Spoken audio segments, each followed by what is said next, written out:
Welcome back to the Pint Sized Biker. Today I've got the Trident 660 from Dave Def Motorcycles on the Isle of Wight. Give Kevin the guys a look there. So helpful, been super friendly to the channel since I started. This is my third bike from them. I had the 400 and the 1200 street speed twin, and now I've got the Trident 660 3-cylinder, which is a little bit more modern than some of the other bikes that I've tested. But it's great to see what this category is like, because I've had bikes like this in the past, but not for a long time. I had a CBR 600F 2011, it's very like that. Instantly I jumped on it, started riding it, it felt like that, and in a good way. Just shy of 8 grand, 80 brake horsepower, so loads of power, twin discs, single disc at the back, ABS, and that cornering ABS system, as well as a quick shifter, so you can change up and down gear without the use of the clutch, which I have tried.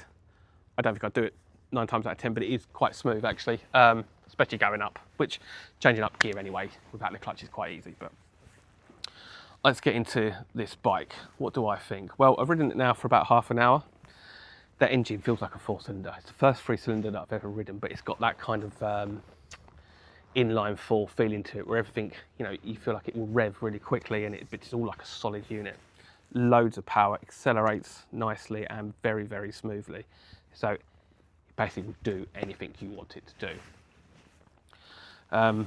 Comfortable as well. The handlebars are really, it's quite a short reach to the handlebars, and I'll jump on it just to show you.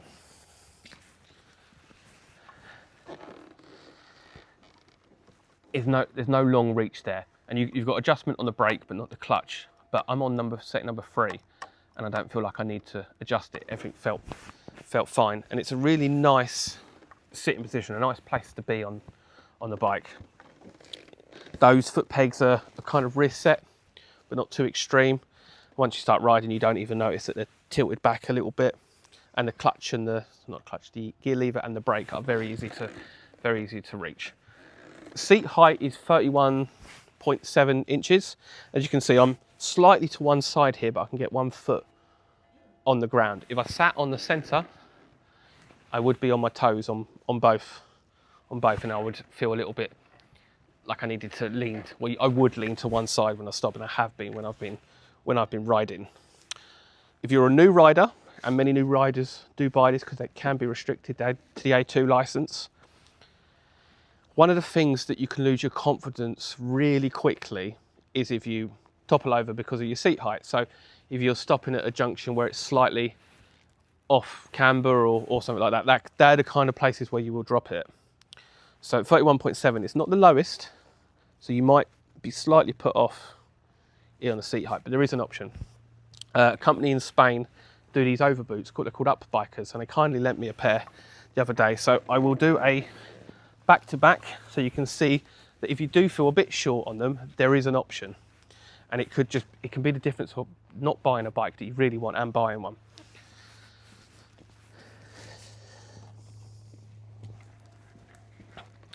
They're rubber in terms of their construction, and they're solid at the base, and you've got a bit there so you can change gear comfortably and use the brake levers. I say they sent them to me. I'll put a link down in the description, but also there's a discount code for 5%, and I do get a commission if you do choose to buy them through there. But I will do a full review quite soon. But I just want to show what it's like as a back-to-back, to see what difference it would make. Right, so we had before, and this is with the UPBIKER boots. Actually, as you can see, sat in the centre, Spitfire going over. There was a Spitfire when I was here on the 400. Sat in the centre, I can rock very easily back and forth, actually. It's a very light bike, actually, so even without these on, you can rock it back and forth on 1 foot. So I'm 28-inch leg, 5'3", and with these on, it feels like I've got my feet flat on the ground, and that's a really nice feeling. So that's an option. I think they're about £80. But I say 5% discount in the comments. But I'll do a full review on them very, very soon, because I'll do a longer ride. And I'll try taller bikes as well, because this is by no means the tallest bike in the world. You've got a big radiator at the front. That's standard, because obviously it's a liquid cooled engine, oil cooled engine. The headlight, now I quite like this. Most modern bikes have that, or modern bikes in this range, like the Hornet, which is probably its biggest rival, have those funny looking weird headlights that are not round. Give me a round headlight all day of the week. Same really, you've got that round dash there. I would much prefer two all day long, but compared to some bikes, I think the Hornet again has a square one, or like a widescreen kind of phone tablet style. Would much prefer a round one. And actually talking about the clocks, very simple layout. You've got your revs along the top, you've got your speedo in the middle and your fuel gauge as well.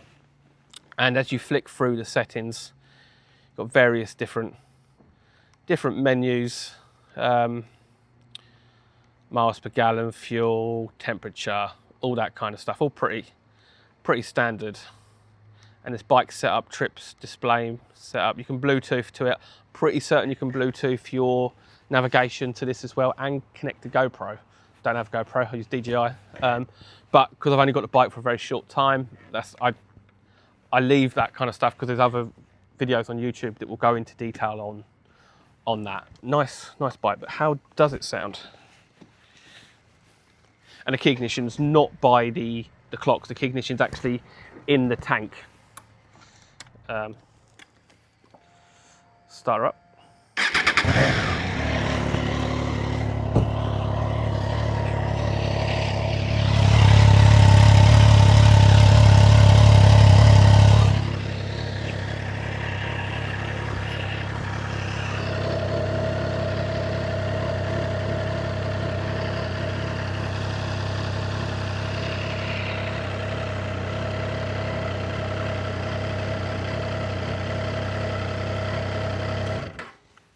I do want to rev it there because there's a couple that have just walked behind the bike. So I don't want to rev it to be a nuisance. But no, it sounds nice. It sounds just like a slightly deeper version of a 4-cylinder, which makes sense because it's 3 cylinders. Looking at the back, pillion seat is quite wide actually, but it does narrow very, very quickly. Don't think that would be the biggest issue. I think a bigger issue would be the fact that there's nothing to hold, which a lot of pillions will like to just rest their hands on there, maybe hold something. And then you've got, as it stands here, absolutely nothing at the back, which not the most confidence inspiring when you're sat on the back, and quite small foot pegs. I'd always prefer rubber foot pegs. That's my preference. I prefer the classic style. But a lovely looking bike. Looks really well built. Looks like it would last. And I don't think it matters if you're a new rider. This will do everything you'd want it to do. Loads of power, handles easily, handles nicely, comfortable brakes and all the assists. And if you're an experienced rider, either coming back to biking or just changing bikes, you're not going to ride this and feel like you're left wanting. You're not going to feel like you're missing something. So it will comfortably do anything that you want it to do. So put a few more miles on it, see if I've got any more faults on it, and then I'll get it back to Dave Def.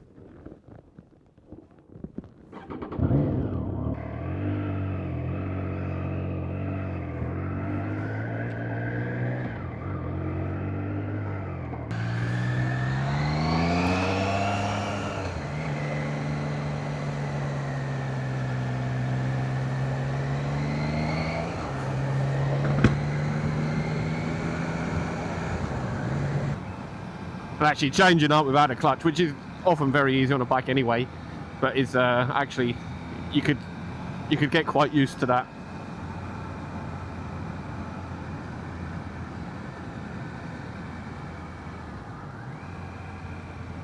And now the bike's warming up a bit, is actually really settling in quite nicely.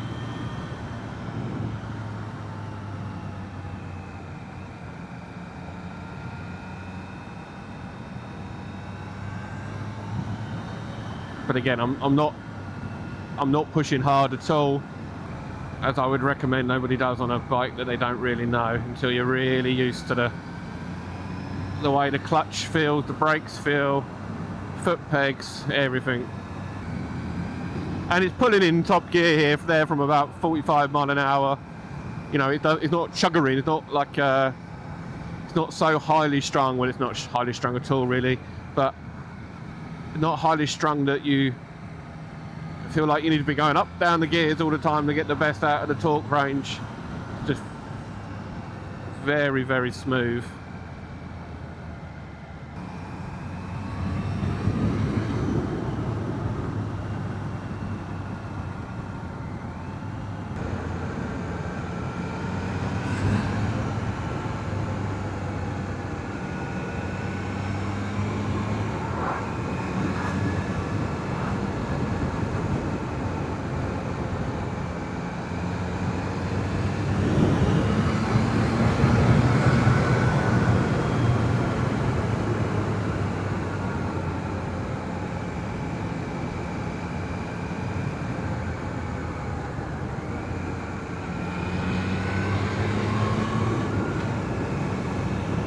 Just spent another half an hour on the Triumph Trident. We've got to get back to Dave Deff's Motorcycles in a moment, but just wanted to stop, say a few more words.